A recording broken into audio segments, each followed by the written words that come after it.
Hello and welcome to PT Kids Live with me, Daniel Woods, the owner of PT Kids and a specialist children's physio. Today I'm delighted to be joined by one of our fantastic Team PT Kids OTs, Katy Wilson. We are celebrating the 5-year anniversary since Katy started working with PT Kids, and we're also going to be marking OT Week. So we're going to be talking about what Katy loves about being an OT. We're going to be talking about advice for any budding OTs who might be out there, and we're also going to talk about Katy's career in independent practice and what she loves about working in the independent sector and what she really loves about working with PT Kids. So hello and good morning to Katy. Thanks for joining me this morning. Hi, no worries. Nice to see you. Yeah, you too. And congratulations on your 5-year milestone. I can't believe it's been that long. I mean, where has all that time gone? I know, it's crazy, isn't it? It's really flown. It really has. And happy OT Week too. Yeah, thank you. And with it being OT Week, the Royal College of OTs are particularly campaigning their OTs to tell us what it is that they love about being an OT. So Katy, could you tell us, why do you love being an OT? Well, I love lots of things about being an OT, but the sort of main things that I really love are being able to kind of work with people to find out what makes them tick. Kind of looking at problem solving to try and help them achieve those goals, no matter how sort of unique they might be. I also love how varied it can be. So I've worked in mental health, I've worked in adults, I've worked in children, in the community, in the hospital. So the possibilities are kind of endless, and there's so many transferable skills that can sort of align themselves to lots of different roles. So yeah, it feels like it's never a dull moment. Yeah, it is definitely a many and varied profession. It always amazes me actually how kind of creative UOTs are, and when you talk about it being a problem-solving profession, it definitely is that. And I don't think there's many problems that you guys are unable to find a solution for. Yeah, we try our best. We get there sort of by hook or by crook normally. So yeah. Yeah. I actually saw a really lovely quote, actually, which was spoken as if it was Piglet and Winnie the Pooh talking to each other. So I wanted to share it because I thought this really kind of summed up OT really lovely. And it's Piglet says, "I can't do the things I want and need to do." So Pooh replied, "Then I'll teach you. And if I can't, then I'll change the world around you to make it easier." I just thought that was lovely. Yeah, it totally sums up what we're about and what we do. So that I saw that as well. It's really nice. Yeah, I really, really like that. I thought it summed it up really well. Yeah, it's lovely. Brilliant. And part of the Royal College of OTs campaign this year during OT Week is they're wanting to reach out to students or people who are interested in becoming an OT to inspire that next generation. So, Katy, what kind of advice would you give to somebody who's thinking about becoming an OT? So I think my best advice would be to really kind of try and get an understanding of what OT is, because I think it's one of those things that's a bit sort of ambiguous, and people sort of go into it. I know I was the same. I sort of went into it because my parents were aware of the profession more than I was, and sort of thought, oh, this might be something you'd enjoy. So I'd really recommend kind of doing your research, and if you can possibly, at least kind of speak to somebody that's an existing OT, contact your local hospital or your local children's centre, or if you know anybody, because most people don't get into OT because they know nothing about it. They must have kind of heard of it from some way. And I know when I was going into doing my training, I spent a day with an OT that my mum knew in the wheelchair centre in Doncaster, and I spent a day with somebody in the hospital as well, just to kind of get a bit of an understanding about what it was, even though it doesn't give you a massive understanding because it's so different and varied in every area and everything, but it's just kind of getting that background knowledge really. And the other thing I guess I would say is that to be prepared for, it's quite a tough uni course, and that's where it's physios the same. All your friends are kind of going out partying and you're there on placement sort of for your however many weeks, but I think out of everybody that I went to uni with that didn't do OT compared to the OTs, like we've all had jobs like since we sort of qualified, so it's worth the hard work, and it makes it a lot more meaningful. The placements are the best thing that you'll do at uni, even though it's hard. So just kind of being prepared that the uni experience might not be quite what you expected, but it's worth it in the long run, really. Yeah, definitely. It's that 1,000 hours of clinical experience, isn't it? Whilst you're studying at the same time, it's quite an intensive. I think like the physio and OT courses, they're almost like a crash course because there's so much to learn about neurology, respiratory, you've got all your day-to-day activities, moving and handling, the musculoskeletal system. There's just so many different things to think about. There's absolutely loads of stuff. Yeah, it feels like really compact, and I know that some people do the master's course, which I think must be really tough to cram it all into 2 years. I mean, I'm glad that I did the undergrad course, and I think if I was to do my time again, I would still do that course, because I feel like you get more sort of in classroom teaching, whereas the master's seems to be a bit more like self-directed learning and stuff, which is good in many ways, but I think sometimes you need to be told, what the answers are. There are some questions that have got specific answers and things, and it's good to have the opportunity to speak to your lecturers that have been in practice for a long time and all that sort of thing. So yeah, definitely. And it's a really vocational degree, isn't it? So that practice, so you're practicing with your peers or you're practicing with your lecturers, and they're able to guide you whilst you're learning. That's quite valuable, isn't it? Oh, massively. That's the most, I mean, the placements are the best thing about being at uni, as in like in terms of getting experience and building your confidence and stuff. Yeah. The placements are really, really good. And you realise that, I mean, at the time you're like, oh, I'm exhausted getting up at this time every day and everyone else is going out. But actually, when you finish uni, you're so glad that you've had that experience, because it sort of sets you up really well to apply for your first job, and you can use all that experience in your interviews and all that sort of stuff. So definitely, you're very well prepared for working life. Yeah. And it's, I mean, you did it the same as me, didn't you? Went straight from school. Yes. And it was a bit of a shock to my system, to be honest. When I was 18, it's a bit like, whoa. But I think it's a really good way of introducing you to what life will be like as an OT and as a qualified OT. So it's definitely the best bit about being at uni is doing the placements. Yeah. And are there any particular subjects that students should be looking out for whilst they're doing A-levels or various qualifications before they get into do OT? Is there anything that they really look out for? No, not really. I mean, when I did it, I don't know if it's changed, to be fair, but like when I did it, it was just you needed 3 Cs at A-level to get in. But I know there are different routes now, like if you go to college and do sort of a different kind of qualification. But I mean, what I was going to say was that I did sociology, psychology and English language at A-level. Yeah. And I think I wish I'd done biology. And I think if I was to say anything to people that were thinking about being an OT, I would say, try and do biology. You don't need it, but it definitely would help. I think it would make you feel more confident with kind of the anatomy and physiology aspects, and it wouldn't be such a steep learning curve because you would have already obviously had a baseline of that knowledge. So if I could do it again, I would have tried to do biology. I think at the time I wasn't really sure what I wanted to do, and psychology and sociology were ones that I preferred. I think psychology is a good one as well. Obviously a lot of OTs work in mental health, so I found that really useful. But yeah, if I could do it again, I would recommend doing biology. Yeah, that's really good advice. Because OT kind of really is where social science meets like biological science, isn't it? And they cross over a lot. It's kind of where they both meet together is really where OT's practice, isn't it? Yeah, definitely. And I think that a lot of OTs come into OT to do mental health or to do physical health, but some cross over, like I've done both. So it's kind of good to have an understanding about both aspects, really. Yeah. But yeah, I would say psychology is a good one, biology is a good one. And I think English is a good one as well, because you have to do a lot of writing. You have to do a lot of reports, and you have to do, obviously, in your degree, you've got to do a lot of academic writing, your dissertation and everything. So yeah, feeling confident with that side of things. Great. And it's been 10 years that you've been qualified now. I know. And 5 years with the PT Kids. So, I mean, what is it that you love most about working in the independent sector? I think for me, it's having the opportunity to sort of think outside the box a bit more. And it's having when you work in the NHS, much as I do, I love the NHS and advocate for them massively.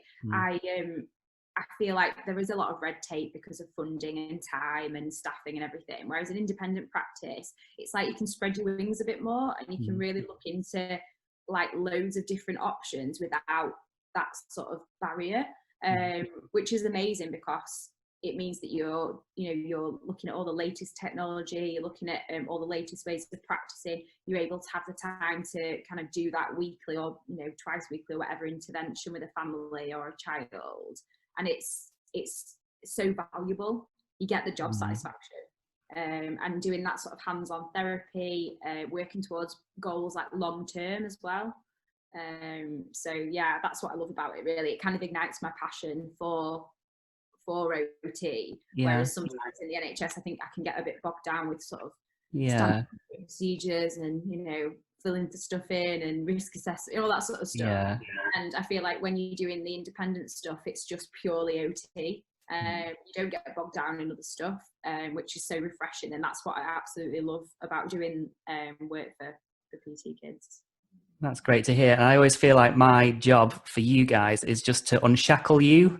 And I always say independent practice requires some independent thinking. So what I want you guys to do is to, like say, take the shackles off, have a little bit of an opportunity to think with blue sky and take it wherever you want to take it and practice in the way that you want to practice. So if you want to take your practice more down one route because you're really passionate about one particular type of therapy or really interested in this approach, then go for it and explore it. And like you say, so long as our families are working towards their long-term goals and they're hitting those goals and making improvements, you've got the ability to think a little bit more outside the box and help them to achieve them in any way that you think you can make it possible for them. And I just think you've got more opportunities to try things, like you aren't sort of restricted to a process that, this child gets this and this and this. It's kind of like, this doesn't work, let's try something else. This doesn't work, let's try something else. And you get there eventually, but it's often through a lot of trial and error, which is nice to have the opportunity to do those things with a bit more freedom. And I always remember when I first started working with PT Kids, and I'd say, well, can I do this? And you'd be like, you can do whatever you want, like this is the time to explore like loads of different things that might help this child or might work for this child, and do your research, have a go. And I've done loads of things over the years that I would never have done had I not worked in the independent sector. That's great. And it's nice because it's not that one size fits all, is it? And you have the capacity and space to be able to try different things, which is brilliant. Yeah. So what's the best thing about being part of the team at PT Kids, do you think? I think it's just like the ongoing support. It feels like a bit of a community now that there's more of us. Obviously it was just me and you to start with, wasn't it, for a while, but like now that there's more of us, it feels like a little network. And we've got so many amazing people in the team that you can always like draw on different people for different for experience or advice. And I love working with people that work in different areas, because I've only ever worked in Leeds. Like I've worked in different jobs, but I've only ever worked in Leeds. Whereas obviously in PT Kids, like, we've got people that are working sort of Sheffield and Doncaster and all those kinds of places. So it's nice to get a handle on what other local areas are doing and kind of their perspective on things. And it's just really good to broaden your horizons and broaden your thinking and challenge some of your thinking as well. So, it can be quite easy to get into a particular routine of doing things in a particular way, can't it? Because that's almost what you've always done. So it's nice. I think one of the things that's really important for me is that we create that bit of a community and we all share our experience quite openly, or there's that capacity for us to say to each other, I've got this issue, or I've got this problem I'm trying to solve. I've tried X, Y, and Z. What do you guys think? What would you try? What would you advise? And there's sort of the support and the space for us all to be able to do that. Yeah, and everybody's got like different levels of expertise, haven't they? Like Liz, who's just absolutely amazing, and has got so much experience. And like when I did a joint visit with her, I just thought to myself, like, she knows so much about I want to tap into all of her sort of experience and knowledge. So it's great to have people in the team that are so experienced and as a massive, resource to support people that are sort of more newly qualified or haven't been doing it as long or whatever. So it's really good to have such a varied sort of staff, if you know what I mean. Yeah, definitely. And I think from my point of view with putting the team together, the experience is great and that's important. But I think as well, what's really important is that open-mindedness and that willingness of wanting to learn and share from each other, and the ability to have that independent thoughts And I think we've got a lovely team that we've got together at the minute. It's really, really lucky. It's great. It's really nice team. So who are the types of children who you really enjoy working with then? If we were to pin down what parts of OT you're really passionate about, who do you really like to work with? So I mean, my passion is working with children and young people, and I love working with children or young people that have had, a significant brain injury or spinal injury, doing the rehabilitation stuff. Love working with children with cerebral palsy, motor disorders, that sort of thing. I love doing the sort of physical problem solving combined with looking at the participation aspect. And I think that with those, that's where my experience is, that's where my passion lies. And that's probably where I've done the majority of my work. So they're like my kind of kids. That's brilliant. And what would you say to somebody who perhaps works in the NHS like you still do and like you did when we first met? What would you say to somebody who was thinking about taking the leap and trying independent practice? What would you say to those people? I think do it. Don't be afraid to do it. I think it feels really, really scary to start with. Because you're like, and I think in the NHS we all hear horror stories about, in independent practice, like they just say whatever they want, and they're paid to say X, Y, and Z, and it's not the case. You still got your morals, you still got your clinical judgment, and you wouldn't ever sort of move away from that. But it's having the confidence to think, actually, I want something more. I want to develop my skills in different areas, and I want to work with people in a slightly different way.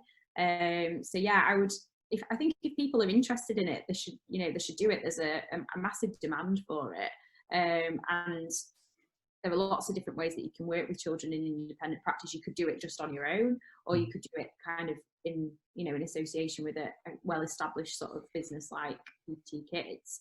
I think I would say that if you were going to do it straight, like sort of your first time doing it, to go with a company or a well-established kind of business, because I know that when I started doing it, it was, and I still do, I'm always like, damn, is this right? Because it's you just want to double check it, and it's really important to have that ongoing support and supervision. Like, just going on it on your own, if you don't feel that experience, would be quite a scary prospect. But when you've got the support, someone like yourself or like other people in the team now, it doesn't feel scary, it doesn't feel like you're on your own, and you always feel like supported, and you can always ask for guidance and support, around like the report writing and all that sort of thing. So I think my advice would be, one, do it, and two, do it in a team that's well established and has got a sort of support structure. Yeah, that's really great. And I think for me, it's all about breaking down those barriers and trying to dispel some of those myths that you talked about before of, private practice, you have to sign the pact with the devil if you're going to go and work independently, and that your professional opinion can quite easily be bought, and all these sorts of misnomers that you hear kind of banded around from time to time. And it's great to hear how your experience has been so different to some of those sort of fairly old-fashioned stereotypes that you still get banded about from time to time.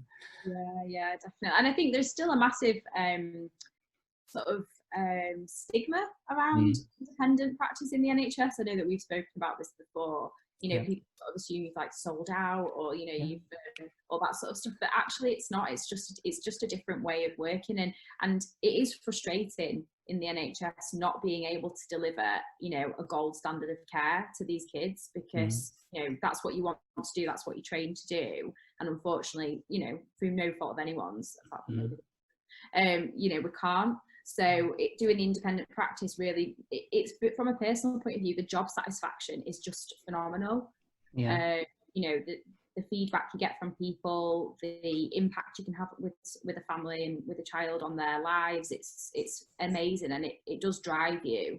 I can see how people get burnt out if they don't do anything extra or anything different. If they stay in the same job for quite a long time, and they don't get to do the hands-on therapy, they don't get to see those sort of results. I can see how that would have an impact on people. So I'm really glad that I kind of came into private practice 5 years ago, because I think it's really sort of carried on my interest and drive and passion.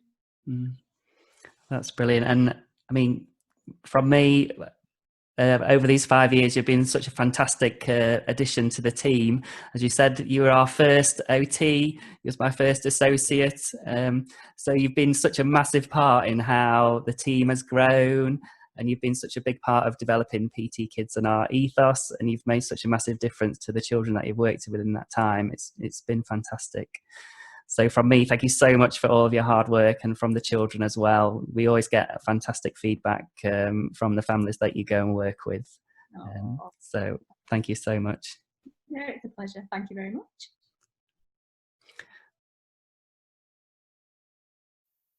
So thank you so much to Katy for sharing some of her experience there as part of OT Week, but also to celebrate her 5-year anniversary. I can't really overstate the fantastic work that she does with the children that she works with, and also the fantastic impact that she's had on our team over the years. So if, like Katy, you would like to experience phenomenal job satisfaction, have the time to develop your clinical skills, have the time to help children with long-term goals, and to do this in a supportive environment with a lovely team, we'd love to hear from you. We're always looking to add new therapists to our team and expand our offering. Why not head over to our website, which is ptkids.co.uk, or check us out on social media at ptkidsuk, or feel free to drop me an email at office@ptkids.co.uk. As Katy said, occupational therapy is such a fantastic and varied profession, and the independent sector is such an amazing place to hone your clinical skills whilst reigniting your passion for your work. So we hope you've been inspired to choose OT, and hey, maybe you've been inspired to choose PT Kids too.